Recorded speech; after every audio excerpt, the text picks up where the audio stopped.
YOLO Army. Du coup on se retrouve après le petit clip pour la revue de la chaussure.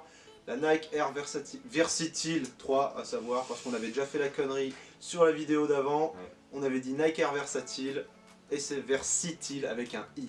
D'ailleurs, parlant de cette vidéo, merci beaucoup pour le fait qu'on ait pété les 10 000 vues. C'est vraiment un plaisir pour nous, on s'y attendait pas. À la base, quand on s'était lancé sur la chaîne, on s'attendait à du 1000 vues. Enfin, pour la vidéo, on était super heureux. Mais c'est génial, merci à vous pour ça. Voilà.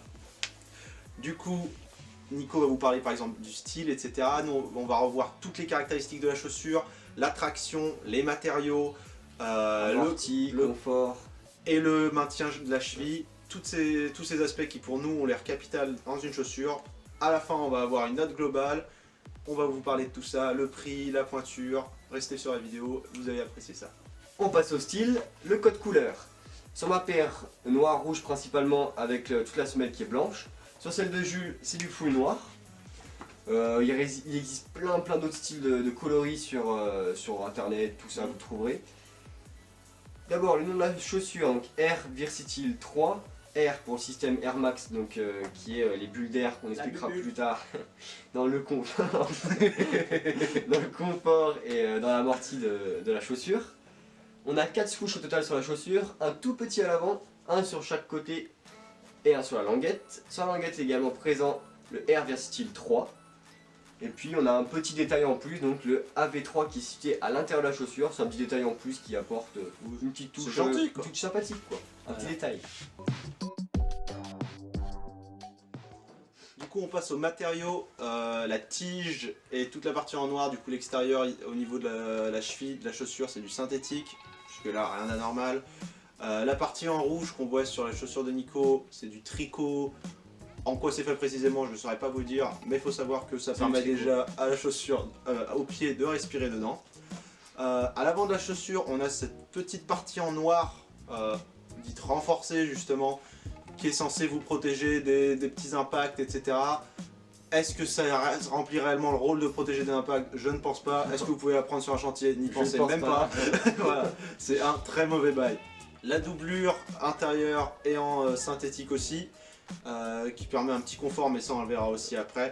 La semelle d'intérieur synthétique, semelle d'usure caoutchouc, jusque là rien d'anormal. Tout ça c'est des matériaux, on va pas dire low cost, mais c'est ce qu'on retrouve le plus souvent sur des chaussures. La raison c'est que ça permet une bonne longévité de la chaussure, du coup tout ce qui sera pluie, transpiration et tout, ça va pas vous dégommer la chaussure. Mais il faut pas oublier que du coup c'est rien de spécial, c'est rien de foufou. Et c'est pour ça que la chaussure elle reçoit un 3 sur 4 sur cet aspect là. Au niveau du confort, donc pensez pas que c'est un système de fou hein, comme sur les Game 3 où on peut mettre les lacets, ici c'est collé. Le système de lacets est très bien, il tient votre cheville, on en parlera par la suite. Au niveau donc, du confort, on a une doublure à l'intérieur là, tout au niveau de la cheville, qui franchement, on dirait qu'on est dans une pantoufle quoi, c'est vraiment hyper agréable. On a également donc, le tricot comme l'a dit Jules qui permet donc au pied de respirer. Et ça aussi c'est très agréable qu'on a pu voir sur des anciennes chaussures comme les Jordan où c'était un peu tendu, c'était un petit sauna à l'intérieur. Donc pour le confort, c'est pas exceptionnel, c'est pas parfait, mais il remplit quand même son stade, donc un petit 3,5 sur 4. Ouais, c'est vraiment le point fort de la chaussure. Du coup, au niveau de la traction, comme on l'a vu auparavant, la semelle d'usure caoutchouc, jusque là rien d'anormal, ça permettra une bonne longévité. C'est quand même assez rigide, faut pas y oublier. Les traits sur le dessin qu'on peut voir, pareil, sont assez gros, du coup vous pouvez les emmener à l'extérieur. Ouais. Du coup sur cet aspect là, longévité, on est bon avec cette chaussure. Du coup après, le dessin en tant que tel, il part des 2 cercles qui sont là, pour continuer à faire des cercles tout autour, comme sur une flaque. Le premier cercle est en dessous de votre gros orteil, le deuxième est à l'extrémité du métatarse. Ça marche très bien. Au niveau des appuis, tout ce qui est changement de direction, c'est impeccable. Jusque là, aucun problème. Seule chose qu'on ne peut pas réellement comprendre, c'est le dernier cercle qui est en dessous du R qu'on voit sous la semelle. À quoi il sert? J'en ai pas la moindre idée, à moins que si vous êtes déjà sur le cul en caméra de bien vous relever pour que ça agrippe bien. Mais honnêtement, ça sert à que dalle. Ouais, voilà. Pas grand chose quoi. Voilà. Bon, si c'est présent quoi. Voilà. Il est là. C'est un 3 sur 4. Tout simplement, il n'y a pas grand chose d'autre à dire, c'est juste une bonne note. Voilà. L'amorti qui est un peu le point faible de cette chaussure, pas un peu même, mais le point faible de cette chaussure. On a le système donc Air Max, donc les bulles d'air qui sont intégrées au talon de la chaussure. Ça fait très bien. Franchement, pour tous les rebondins d'entre vous, ceux qui ont la chance de pouvoir Thomas, pas comme nous. Enfin si, sur les paniers à 2 mètres quelque chose.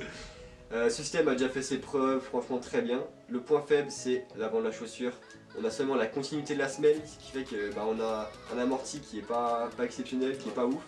Il fait son taf, hein, mais c'est pas non plus le top du top. Nike peut largement mieux faire à ce niveau-là. On met donc une note de 2,5, 2 pour l'arrière, 0,5 pour l'avant, ce qui est, je pense... Voilà. C'est notre opinion après. À savoir quand même que le système Air à l'arrière, ça permet une vraie légèreté de la chaussure. La chaussure est pas loin. Mais ça peut pas combler tout le problème à l'avant. C'est aussi simple que ça. Du coup, finalement, dernière partie, le support maintien de la cheville. À savoir que Nico et moi, on a les chevilles sensibles. Du coup, c'est vraiment... La chaussure, avec son profil bas, avait des preuves à faire pour nous. Et elle a fait ses preuves. C'est aussi simple que ça.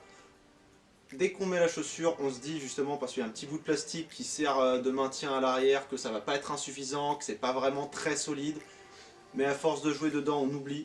Et même si on a eu quelques frayeurs avec des mauvais appuis à cause de la fatigue ou quoi que ce soit, on s'est jamais réellement tordu la cheville, du coup la chaussure a rempli son travail tout simplement.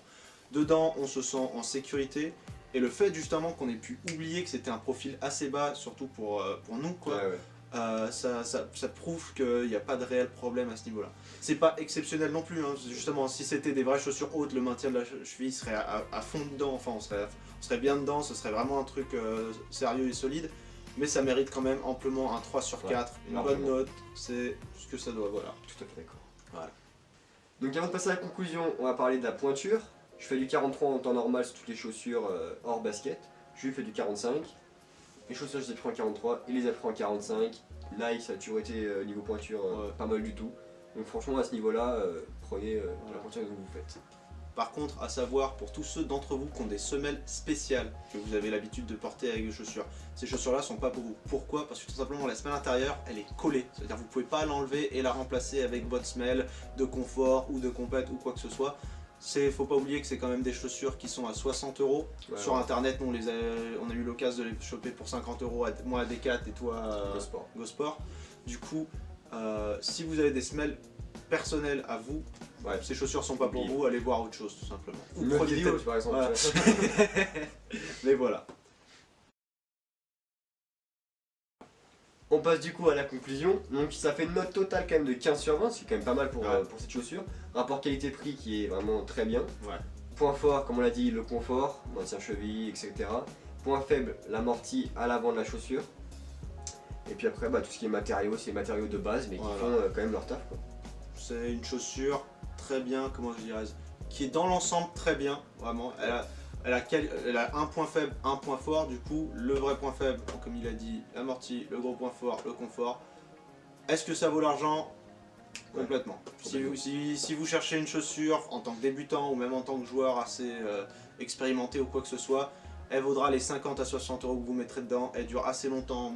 Nico, les siennes, il les a depuis combien de temps? Là, ça fait 3-4 mois que je les ai. Voilà, moi les miennes, ça doit faire au moins 8 mois et elles marchent encore très bien. Et en plus, on a joué dehors avec quoi. Voilà. C'est ça qui est exceptionnel.